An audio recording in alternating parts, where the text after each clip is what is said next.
મહાદેવનો ઇતિહાસની વાત કરીએ તો એક જેલની બેડીઓ પણ ભાંગેલું છે અને અમારા ગામમાં એક દાદાને કેન્સર હતું એ પણ મટાડ્યું છે.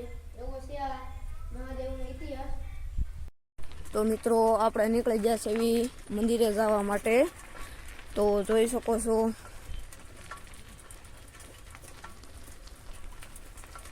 અહીંયા અમારું ગામ પૂરું થાય છે અને હવે અહીંથી સીમ આવી ગઈ છે મિત્રો. તો જોઈ શકો છો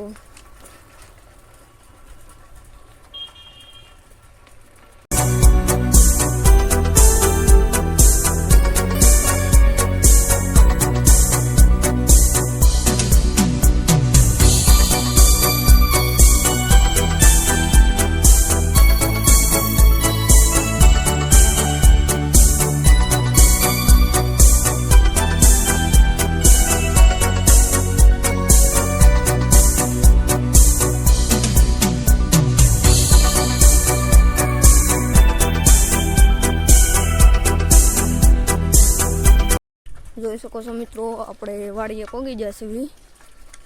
હવે અહીંથી સીધું આપણે વહી જવાનું છે દલેશ્વર મહાદેવે. હવે અત્યારે ખેતર નથી જવું કારણ કે મોડું થઈ ગયું છે થોડુંક.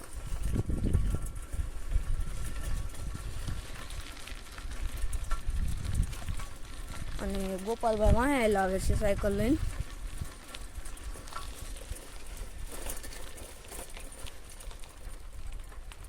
જો ગોપાલભાઈની એન્ટ્રી થઈ છે.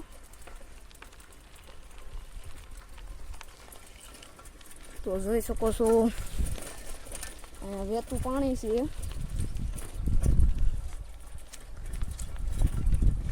તો અહીંયા પણ પાણી છે.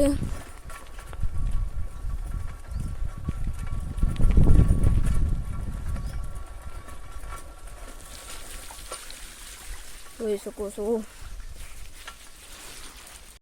તો જોઈ શકો છો આપણી સાયકલ માંડ નીકળી છે અંદરથી. ગોપાલભાઈ લાવે છે હું.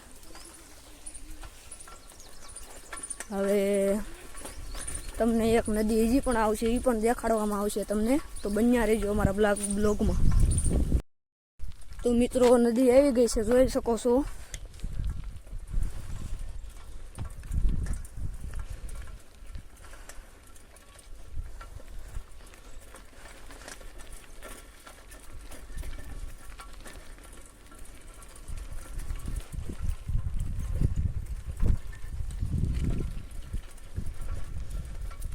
તો મિત્રો જોઈ શકો છો પોગવા આવી ગયા છે. થોડુંક આઘું છે હજી 1 કિલોમીટર જેટલું.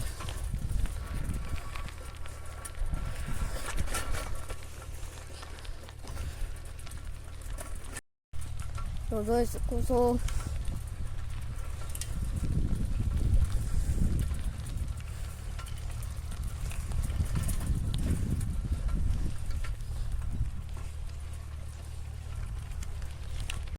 વાડ પણ શરૂ છે. ગાડર પણ સડે છે, જોઈ શકો છો તમે. તો જોઈ શકો છો મિત્રો દલી હવે સામે દેખાય છે હતા.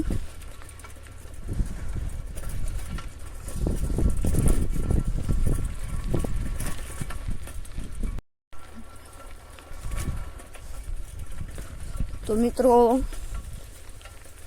જોઈ શકો છો અહીંયા બોવડીયું આવી છે.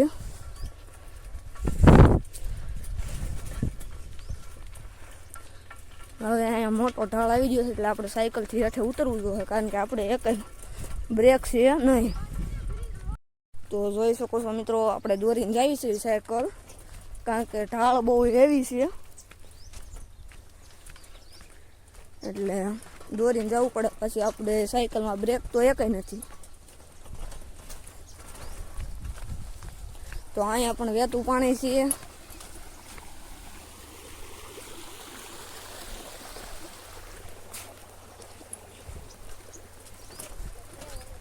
તો મિત્રો હવે આપણે ઢાળ ચડવી છે.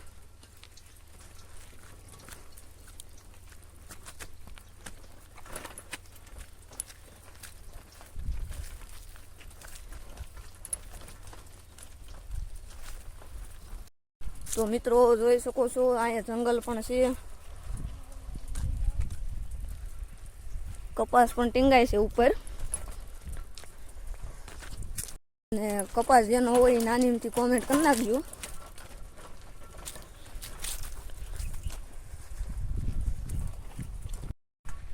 મિત્રો હવે પગ આવી જશે દલેશ્વર મહાદેવે.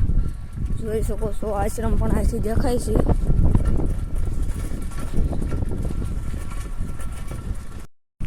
તો મિત્રો પાછું અહીં ઉતરી જવું પડ્યું કારણ કે હજી મોટો ઢાળ આવે છે અને અહીં જુઓ નદી ફરી છે.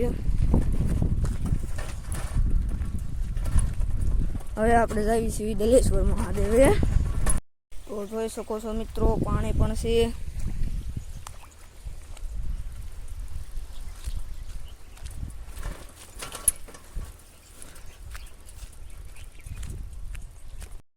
તો મિત્રો હવે જો આમ આશ્રમ હાવ આવી ગયો છે.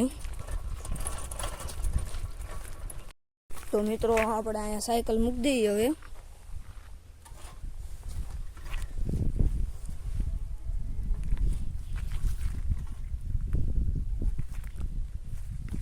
તો સાયકલ આપણે અહીંયા મૂકી દીધી છે. હવે જ આવી છે આશ્રમે. તો ગોપાલભાઈ પણ વ્લોગ ઉતારતા ઉતારતા હાલ્યા આવે છે નિરાતે. મિત્રો આ બાજુ ગેટ બંધ છે એટલે આપણે ઓલી ગેટેથી જ આવી છીએ. બહુ વિશાળ આશ્રમ છે આ, અને ઝાડવા બાળવા મસ્ત આશ્રમ છે મિત્રો. તો મિત્રો જો આવા ડુંગરા છે અને જ્યાં આશ્રમ છે ડુંગરા ઉપર, બહુ મજા આવે છે ત્યાં. તો હવે આપણે આશ્રમમાં એન્ટ્રી કરવી. તો જોઈ શકો છો મિત્રો આ આશ્રમનો ગેટ છે. હવે આપણે અંદર જાવી. દલેશ્વર મહાદેવ. મિત્રો હવે આપણે દલેશ્વર મહાદેવના દર્શન કરી આવી. આપણે એન્ટ્રી અંદર લઈ લીધી છે ગેટની અંદર. તો હવે આપણે જાવી અંદર દર્શન કરવા. તો જોઈ શકો છો મિત્રો આ આશ્રમ છે. હવે આપણે દલેશ્વર મહાદેવના દર્શન કરતા આવી. જોઈ શકો છો મિત્રો ધૂણો છે. હવે આપણે અંદર એન્ટ્રી લેવી છે મંદિરમાં.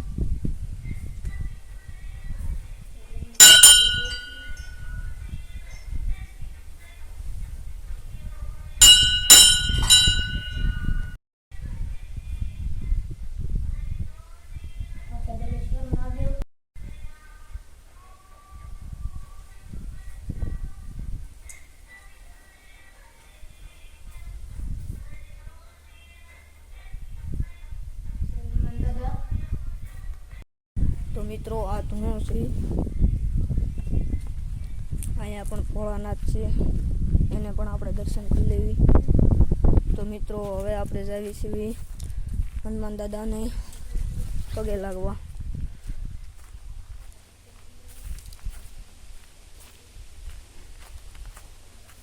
જો હનુમાન દાદાનું મંદિર છે મિત્રો.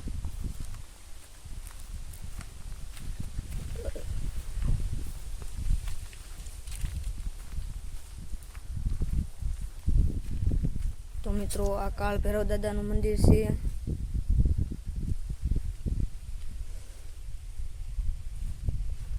તો મિત્રો હવે આપણે બાપુ પાસે જતા આવી. ત્યાં લગન બન્યા રહીજો અમારા બ્લોગમાં. તો મિત્રો હવે આપણે અંદર જાવી છીએ મંદિરમાં. ઓમ નમો નારાયણ બાપુ. નારાયણ ભૈયા. તો આ ધૂણો છે. તો હવે બાપુને ઓમ નમો નારાયણ કહીને હવે આપણે બીજા દર્શન કરવા જઈએ છીએ.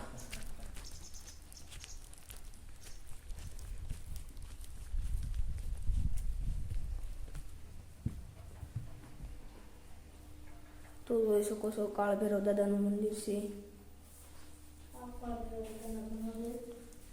તો હિંગળાજમાનું મંદિર છે અહીંયા. તો મિત્રો આ દલેશ્વર મહાદેવનો ઇતિહાસની વાત કરીએ તો એક જેલની બેડીઓ પણ ભાંગેલું છે. અને અમારા ગામમાં એક દાદાને કેન્સર હતું, એ પણ મટાડ્યું છે. એવો છે આ મહાદેવનો ઇતિહાસ. પછી હું મારો ભાઈબંધ આશ્રમમાં બેઠા છે ઘડીક. મિત્રો તો બાપુ ઝૂલે છે, હવે આપણે પડખે જઈને મોજ કરવી, અખંડ મોજ. जी बोलो अहम सहम अमरकाया स्वर्गलोक से उत्तरी माया ब्रह्मा विष्णु महेश माया आड शाम पवन की काया स्थिर हो अंसा अमर है काया त्रिकाल गायत्री सजीवन मंत्र मंत्र माता पार्वती दिया कहा शिवजी गुरा पार्वती शिष्यजी सुरा गायत्री एक गर्वंती जल मेघा त्रिकाल गायत्री सजीवन मंत्र मंत्र माता तेने दिया माता तेरे आशीष वास ब्रह्मा विष्णु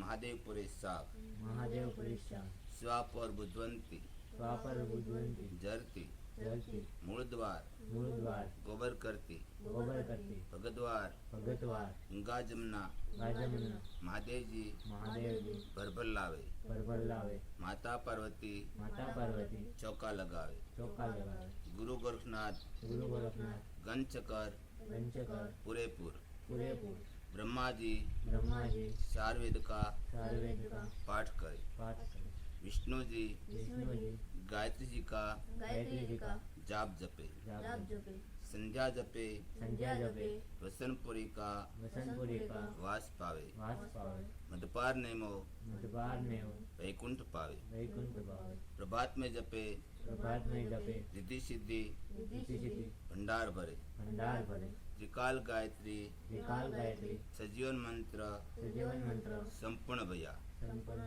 तो गुरु गोरखनाथ ने गुरु दत्तात्रेय किया बोलो संतो हर हर महादेव हर.